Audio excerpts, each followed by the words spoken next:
Welcome to my YouTube channel. Please subscribe my YouTube channel. The forgotten town of Yukon, Florida, inside the major city of Jacksonville, was ditched after tragic predictions about the area came true. These once vibrant streets were filled with homes, paved streets, and even had its own streetcar line. Despite this, the town quickly turned into an eerily quiet spot inside a major Florida city. Yukon's vibrancy was suddenly and unexpectedly extinguished in 1963.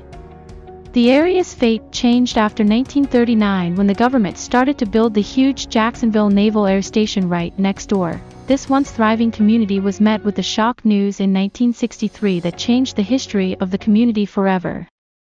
The U.S. Navy told the shocked community that their town would be shut down because it had become a flight and safety hazard. This terrifying prediction wiped this bustling town of its community and 176 years of life and history. These terrifying worries came true when 3 crashes confirmed the Navy's fears had been wise. A Navy Conair C-131F transport plane plunged into nearby waters while attempting to make an emergency landing at the military site.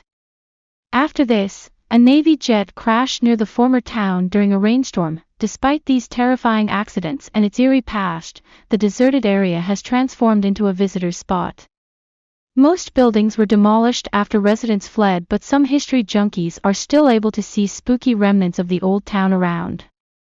This includes a historic brick road, a former post office, and even a Baptist church. The traces also include the spine-chilling Mulberry Grove Plantation Cemetery, where the graves of enslaved people and others from the area still stand.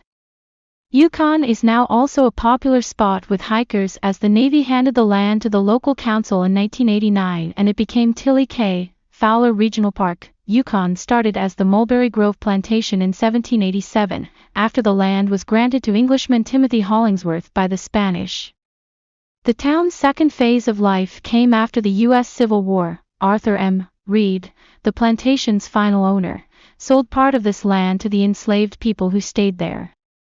The area then became known as Black Point Settlement before it turned into Yukon during World War I.